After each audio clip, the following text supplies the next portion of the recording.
Oke, Assalamualaikum warahmatullahi wabarakatuh. Perkenalkan, nama saya Azan Nazifah, NPM 2010 1030 10 121. Di sini saya akan menjelaskan salah satu teori yang berkaitan dengan sosiologi politik, yaitu teori dari Michel Foucault tentang kekuasaan, lebih tepatnya tentang tantangan bagi sosiologi politik. Oke, kekuasaan sendiri itu kerap diperbincangkan dalam wacana politik ataupun sosiologi politik. Dalam konsep ini, kekuasaan itu dapat diartikan sebagai kualitas, modal, ataupun kapasitas untuk mencapai tujuan dari para pemiliknya. Sebenarnya Michel tidak menolak cara pandang seperti ini. Akan tetapi cara pandang seperti ini tidak cukup untuk memahami praktik pendudukan yang tak kasat mata. Lebih tepatnya cara pandang itu lebih kritis dari kajian budaya. Konsep Gramsci tentang hegemoni sering digunakan untuk membongkar kemapanan budaya dalam proses dominasi yang terselubung. Dalam penjelasan yang lebih canggih, kekuasaan itu bekerja melampaui cara-cara hegemonik. Nah, yang mana ini dikonsepsikan oleh Michel sebagai Gaffer mentality. Oke, selanjutnya konsep kekuasaan dari Foucault ini memiliki pengertian yang berbeda dari pakar-pakar politik lainnya. Kekuasaan bagi Foucault tidak dipahami dalam suatu hubungan kepemilikan sebagai properti, perolehan, ataupun hak istimewa yang dapat digenggam oleh sekelompok kecil masyarakat dan yang terancam punah. Menurut Foucault, kekuasaan juga tidak dipahami beroperasi secara negatif melalui tindakan represif, koersif, dan menekan dari suatu institusi pemilik akan kekuasaan, itu salah satunya termasuk negara. Menurut Foucault ini kekuasaan mesti dipandang sebagai relasi-relasi yang berguna, beragam, dan tersebar seperti jaringan yang mempunyai ruang lingkup yang strategis. Dalam kita memahami kekuasaan itu bukan dengan mengajukan pertanyaan apa kekuasaan itu, siapa yang berhak mendapatkan kekuasaan, dan dari mana kekuasaan itu bersumber, melainkan kita dalam memahami kekuasaan itu seharusnya kita dapat mengajukan pertanyaan seperti bagaimana beroperasi atau dengan cara apa kekuasaan itu beroperasi. Nah, Cronin pada tahun 1996 menunjukkan pengertian kekuasaan sebelumnya yang memandang secara substansif subjek menjadi konsep kekuasaan relasional sebagai suatu fungsi jaringan relasi antar subjek. Nah, pergeseran terimplikasi pula terhadap bagaimana kekuasaan itu dioperasikan dan apa yang menjadi perhatian dalam menganalisis beroperasinya kekuasaan.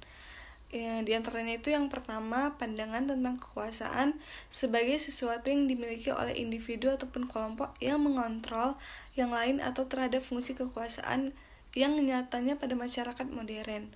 Kekuasaan dalam hal ini tuh dipandang dalam konteks yuridis. Apa sih yuridis itu? Yuridis ini yakni menghubungkan kekuasaan dengan atau bisa dikatakan antara kedaulatan dan hukum.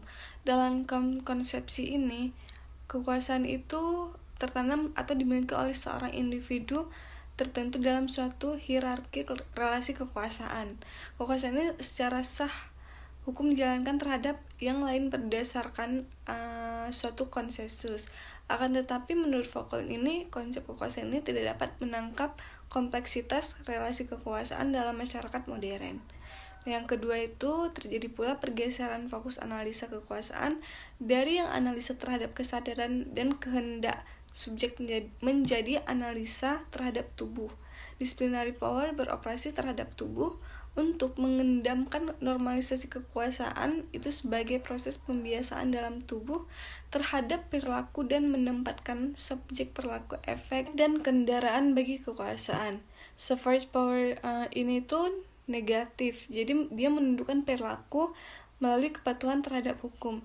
Nah, sementara disciplinary power produktif ini mengontrol tubuh melalui mekanisme pengawasan yang diinternalisasikan sebagai proses dari normalisasi beroperasinya kekuasaan terhadap tubuh. Jadi oleh karena itu, menurut Foucault, subjek modern ini merupakan kendaraan bagi kekuasaan serta objek bagi pengetahuan. Selanjutnya, kekuasaan menurut Foucault ini tidak dipahami dalam konteks pemilikan oleh suatu kelompok institusional sebagai suatu mekanisme yang memastikan ketundukan warga negara terhadap negara. Kekuasaan juga bukan merupakan mekanisme dominasi sebagai bentuk kekuasaan terhadap yang lain dalam relasi yang mendominasi dengan yang didominasi, atau yang powerful dengan powerless. Kekuasaan bukan seperti halnya bentuk kedaulatan suatu negara atau institusi hukum yang menggadaikan dominasi atau penguasaan secara eksternal terhadap individu maupun itu kelompok. Sebenarnya sebelum Foucault membahas mengenai isu kekuasaan seperti ini, Foucault itu pada karya-karya sejarah pengetahuan. Namun yang menjadi perhatiannya bukan penyelidikan mengenai suatu bentuk pengetahuan spesifik dalam sebuah disiplin ilmu dari waktu ke waktu, melainkan fokusnya itu kepada sejarah pengetahuan sebagai sebuah epistisme, yakni suatu bentuk pengetahuan yang otoritatifnya itu pada suatu masa tertentu. Nah, penyelidikan sejarah ini bertolak dari pertanyaan bagaimana suatu bentuk pengetahuan, yakni konsep-konsep atau pernyataan-pernyataan terorganisasi secara tematis, sehingga ia menjadi otoritatif atau legitimati dalam menerangkan segala sesuatu. Struktur pengetahuan yang otoritatif dan legitimatif ini mempengaruhi praktik-praktik sosial seperti individu, baik secara berpikir, berbicara maupun bertindak sebagai sebuah rezim dari pengetahuan. Keberadaan aktor dominan dengan aktor yang didominasi karena praktik pendudukan terjadi dalam relasi strategis yang sangat kompleks. Di sini tidak ada dominasi, pemenjaraan atas hendak, dan kebebasan pun tidak ada. Namun justru melalui kebebasan praktik-praktik sosial ini dapat melenggangkan eksploitasi dan pendudukan diri. Praktik kekuasaan ini tidak dapat dilihat kasat mata dan hampir mustahil dalam tertangkap melalui kacamata teori kekuasaan yang umum digunakan oleh kursus politik.